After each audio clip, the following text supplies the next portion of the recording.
Andrew, we're going into the sixth episode of Private Eyes, Partners in Crime, and I have to say, you're my partner in crime in this podcast, so I am ready to roll. Are you? Oh no, I made a face when you said that. I'm like, I don't know about like that. You're Okay. not, you're not going to go around and solve crimes with me?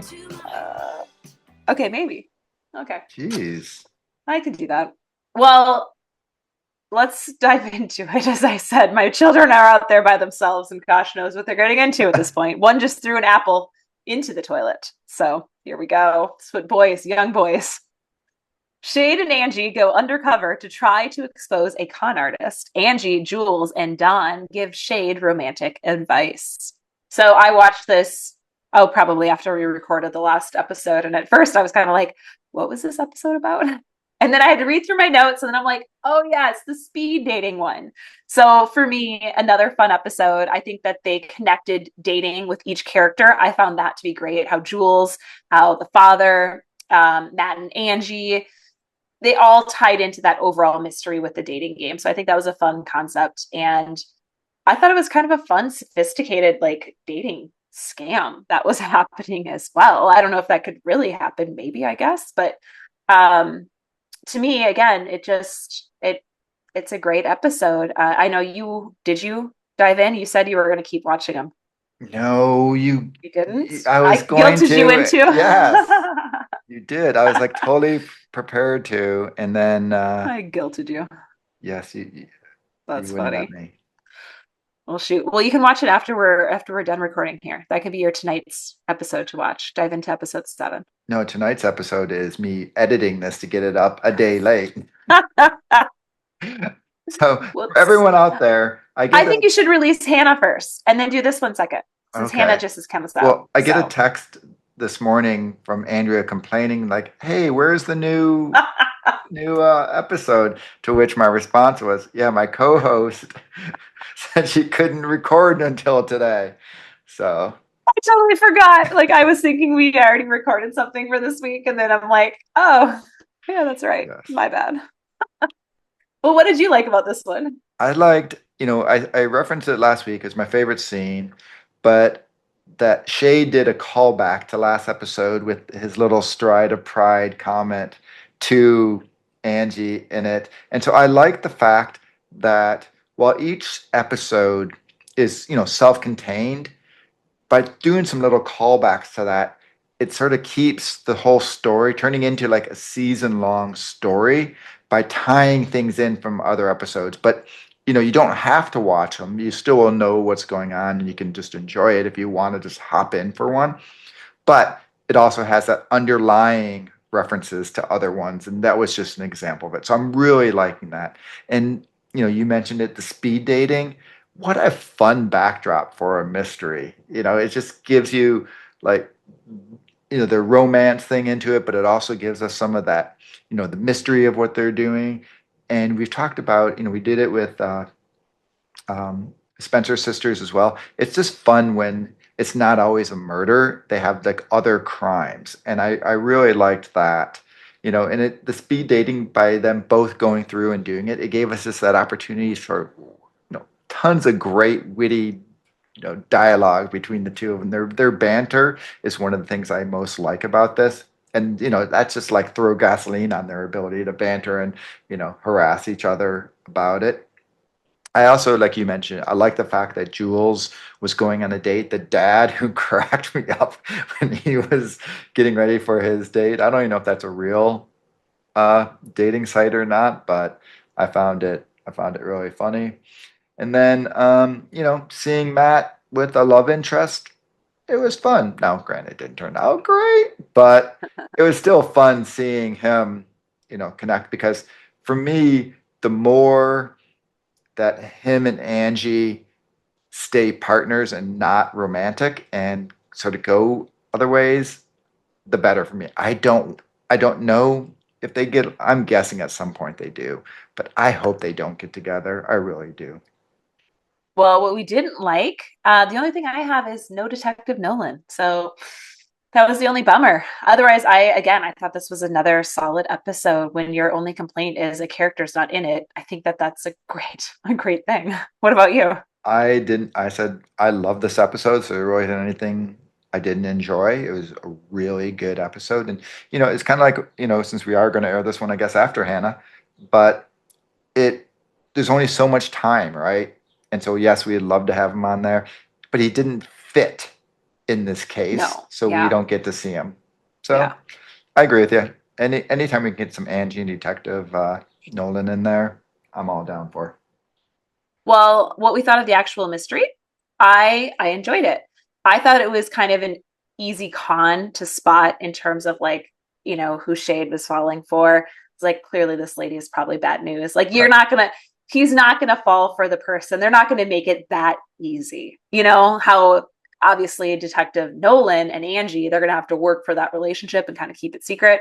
They're not gonna let Shade just fall right into this easy of a relationship. So I was like, okay, this lady's probably bad news, and she was, but it still didn't, distract from it. It was still great to see how they kind of pieced all the things together, which then again made me think, is this like, do people do this? I'm sure Like they do. how evil are people? Man, what about you? I think this was my favorite mystery of all Mm. of them so far. Like I said, the speed dating was just such a fun premise, but they also gave us enough of the red herrings. I'm like you, I solved it pretty quickly, but then they did give enough of the red herrings to think, oh, is she in cahoots with maybe some of the other people, or what is it? But yeah, you don't just introduce this character and have it not be the guilty one.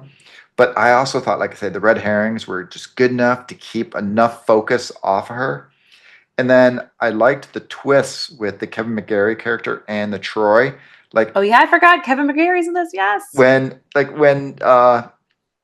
Angie's like following Troy and doing the date, like, oh no, just tell me about you. What was your first pet? A cat? Oh, I love cats. What was your cat's name? Like he was setting up that he was so obviously there, and then he's like takes her home. He's like, oh, and you're thinking, oh no, something bad's gonna happen, and Shade's driving all over town to get there, kicks in the door, and he's having dinner with his mom because he got scammed.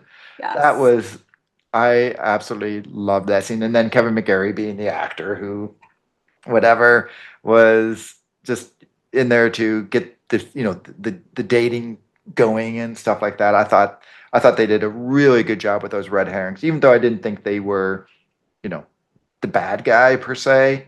It was enough that they were there and they made it super interesting.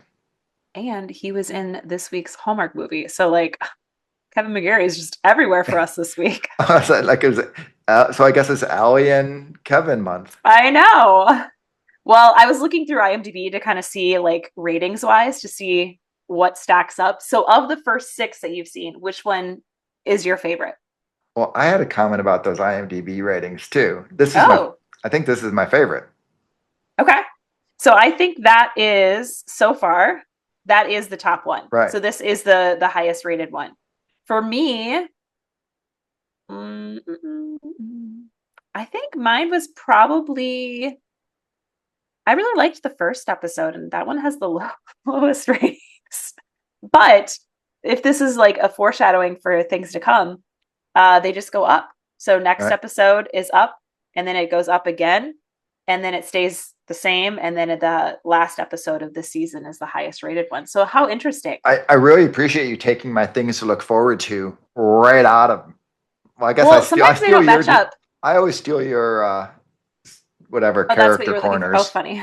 That was going to be the So thing I'm looking forward to. Is every oh, yeah, episode is like better and better better and and better. better according to Well, I will IMDb. say this because I've watched Poker Face and I've been watching every episode.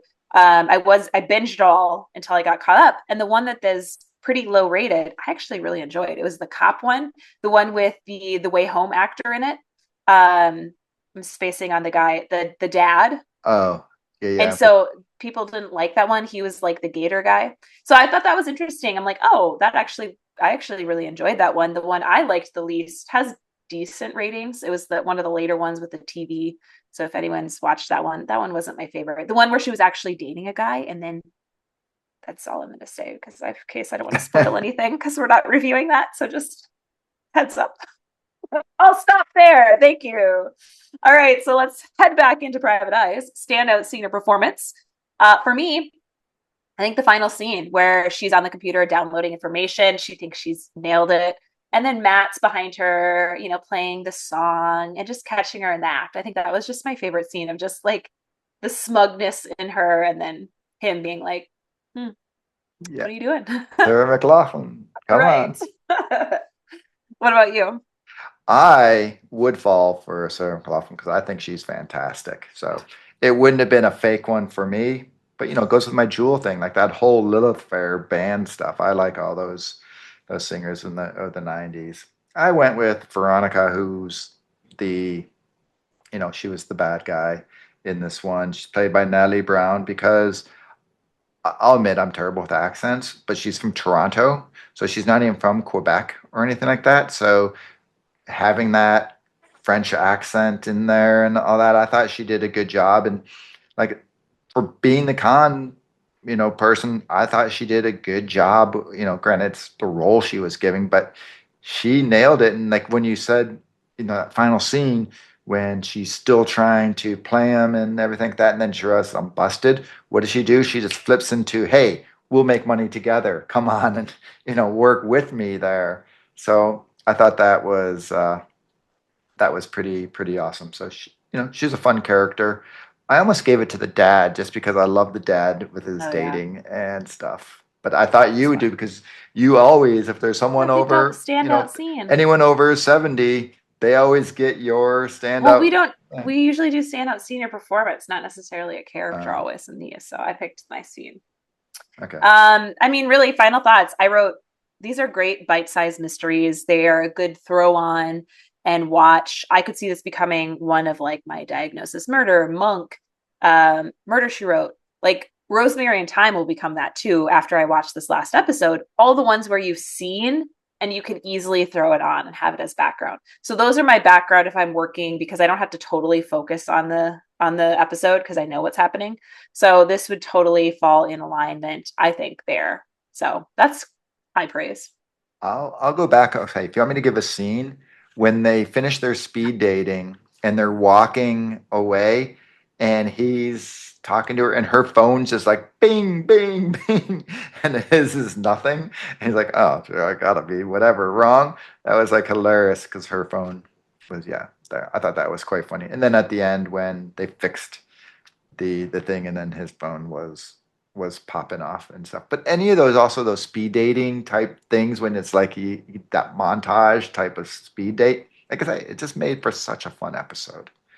Love And what I it. have to look forward to is, hey, this is really interesting. If you look at the IMDb ratings, they constantly get better and better and better. I didn't know if you knew that. Sorry, totally spoiled that. You know what though? It's just like the mystery. We knew who the killer was, and it didn't matter. It was still fantastic. All right. Well, it's been a pleasure. It On to has. episode 7 we go. Next time. See ya. Bye.